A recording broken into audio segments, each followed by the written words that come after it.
All right, and finally up for this week, we did I think it was 2 weeks ago now, the worst DLC characters in Street Fighter V. So this time we're going to talk about the five best DLC characters in Street Fighter V, and I do not mean just the most powerful in terms of tier placement. Now that is a factor in this equation, but when I say DLC characters, I'm thinking in terms of these are DLC is a very matter-of-fact part of the fighting game experience, the general gaming experience, and DLC is now like from a business standpoint and from a relationship with your fan standpoint, it's a way to continue or to get people to continue to play your game and to perhaps get new people to play your game and to refresh the hype and send new surges and new attention and update and keep it flashy even after the grand opening.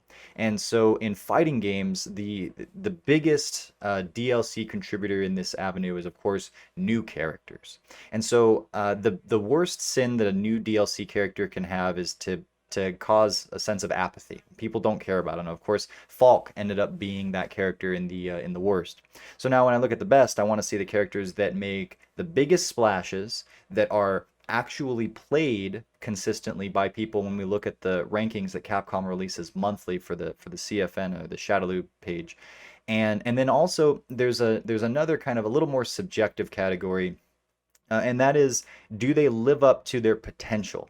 And by that I mean, well, if a character like Juri is coming in and she's already got a massive fan base, well, she's already got a ton of momentum. You're expecting more from that particular splash because you already have people that it's like, oh, Juri's in, I'm in. I don't even care after that. Like, I really hope they do a good job. I expect they do a good job, but like, I'm downloading this, I'm paying for it, I'm playing it for at least a while just because it's Juri or just because it's Sagat, right? So they have a relatively high bar because there's an expectation. But a brand new character like Falk or like Ed, hey, if you don't have to have as many people playing that character to see a certain, I would say, a same level of success because they don't have that starting momentum. So they start at different places on the the racetrack, so to speak. So those are some things that I took into account when trying to put this list together.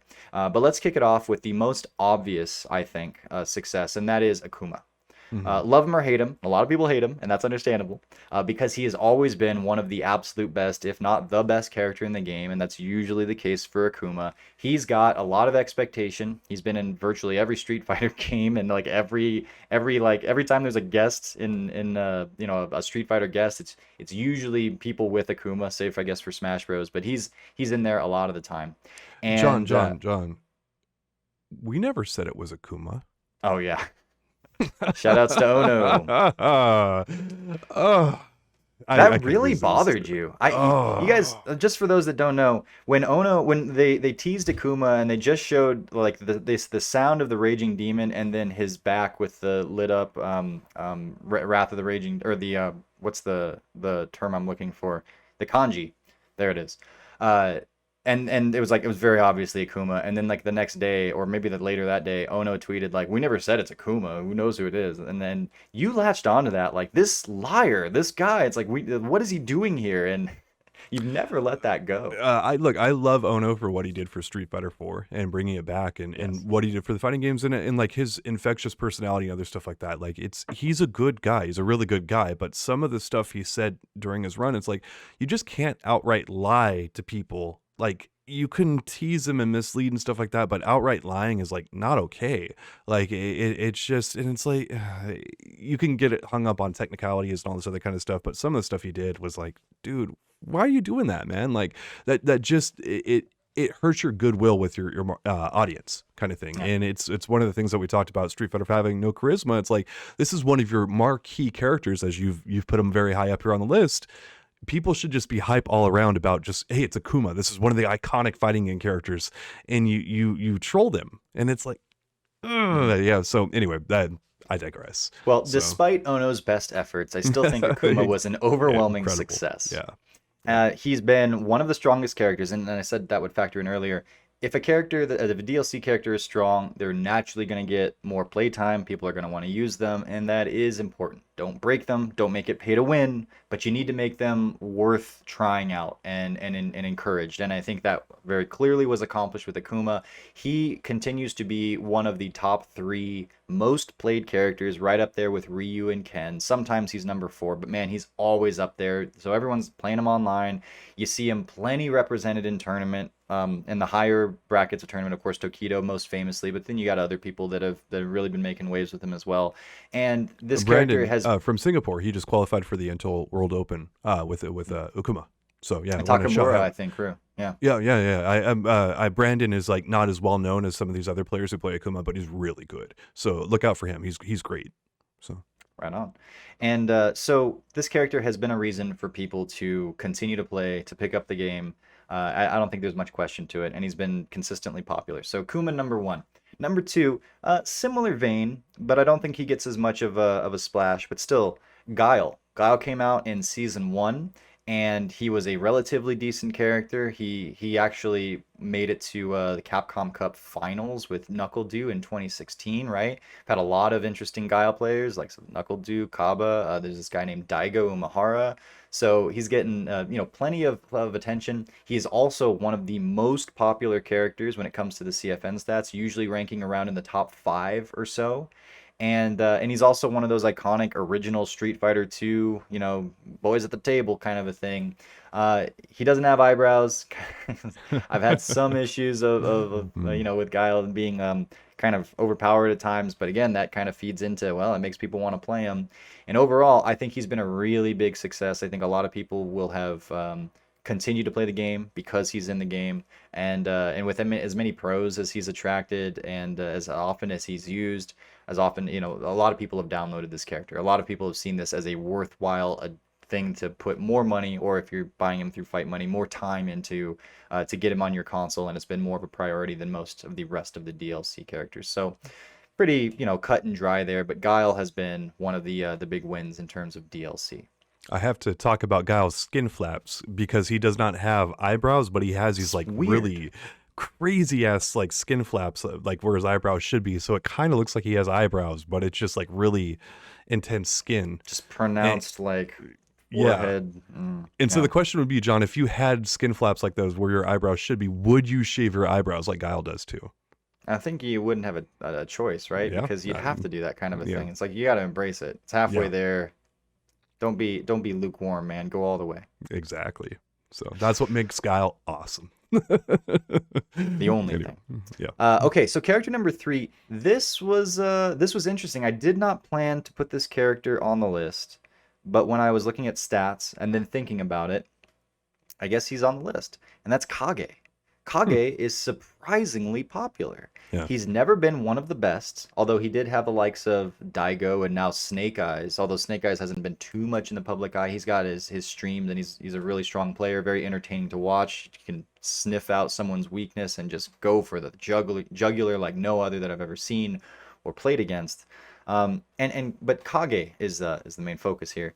He's one of the most played characters as well, and I think a big part of that is because he's basically, if you're on the character select screen and you're choosing someone, he looks a heck of a lot like Ryu because he is Ryu, but he's the evil side of Ryu, which might be even more enticing. Ryu, of course, being the most played character almost every month. Sometimes like a new DLC comer will outrank him, but for the most part, it's all about Ryu, and it's understandable.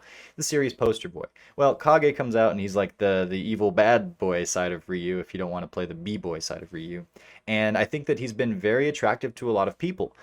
He's been a little underwhelming when it comes to gameplay, although I will say he's fun. I played Yeah. Kage for a good bit after he came out. I think the character looks really cool. He's fun to play. He has to work a little bit too hard and has a little bit not enough life for him to be a top tier in this game, but you can really make things work with him decently well if you're willing to put the time in and willing to get like rolled over a couple of times. But with how much he's played, with how much of a splash he made, now this was a lot of Kage was somewhat overshadowed, haha, when he came out because it was Capcom fumbled the launch of Kage. They accidentally kind of leaked him like an hour before it was supposed to be shown, and we all remember that. And if you don't, good for you.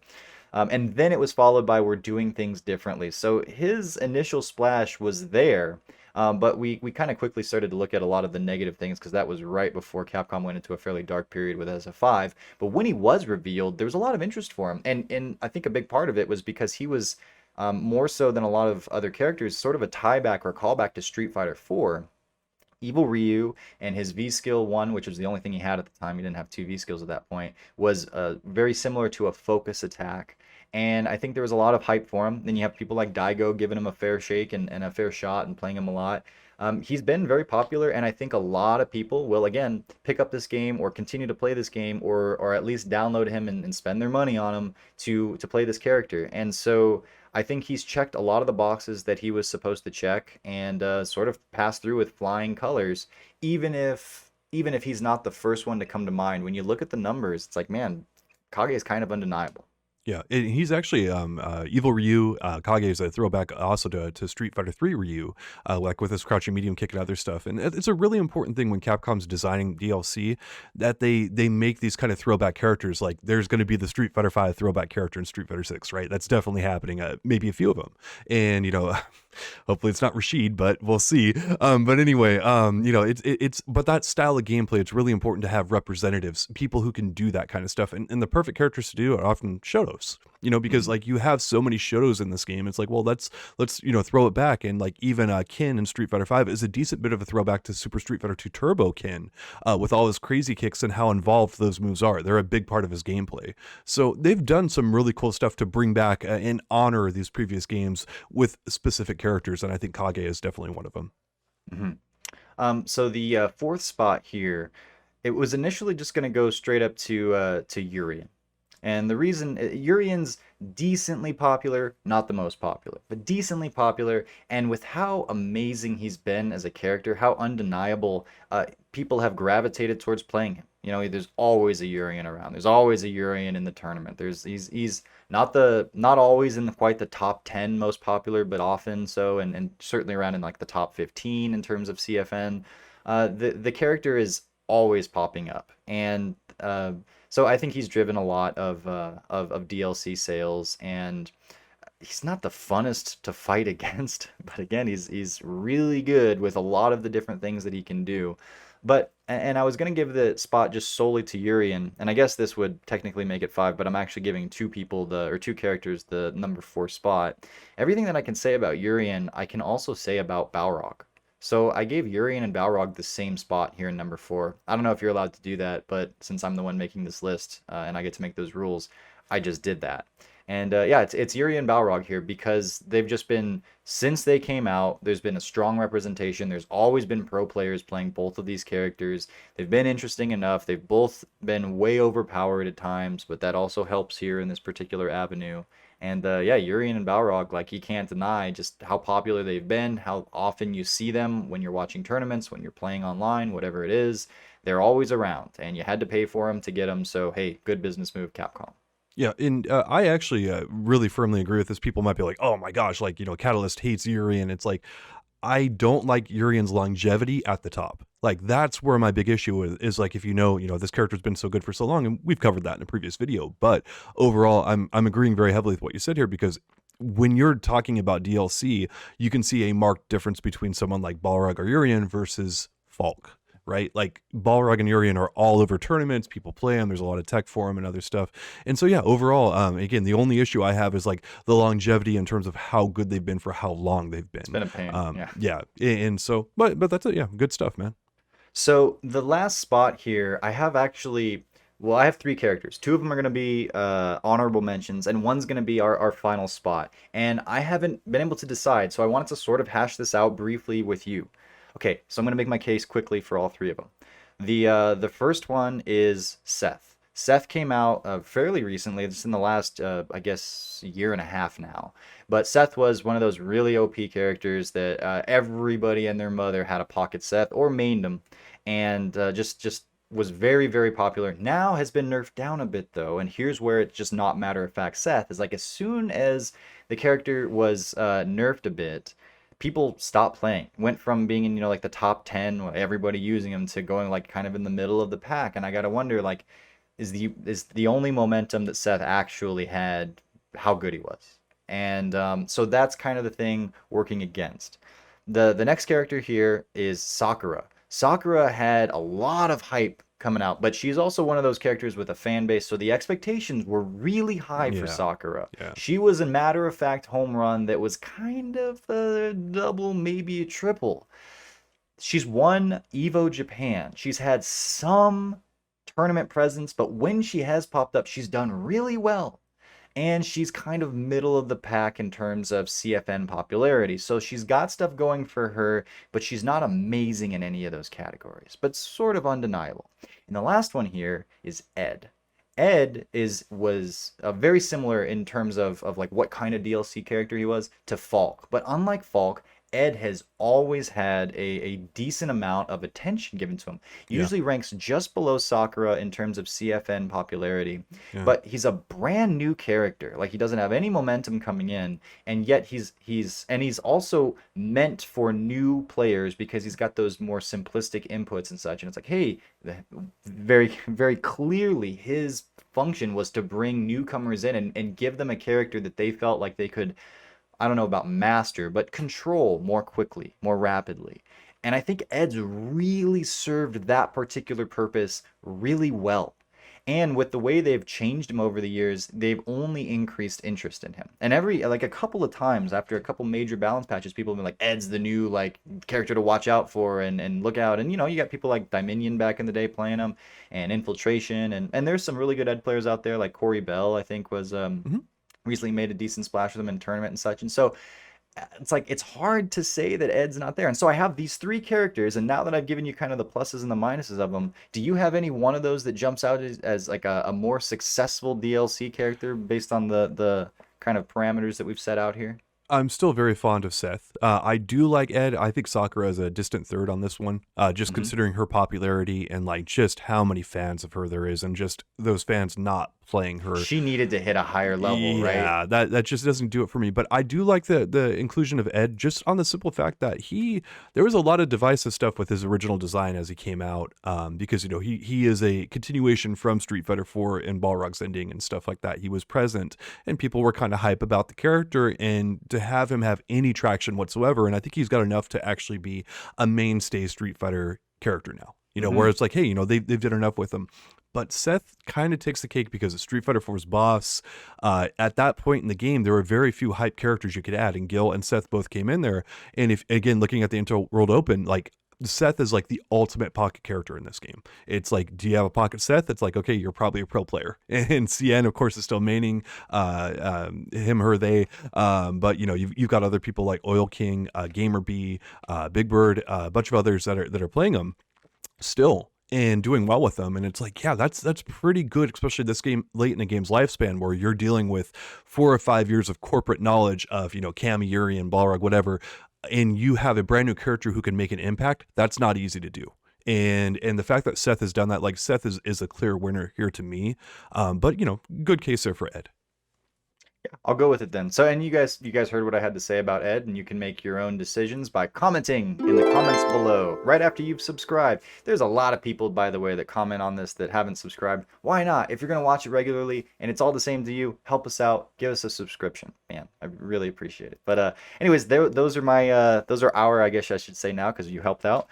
Top 5, I guess technically top 6 with two two honorable mentions. Seth being the final one there. Most successful or best DLC characters in Street Fighter V.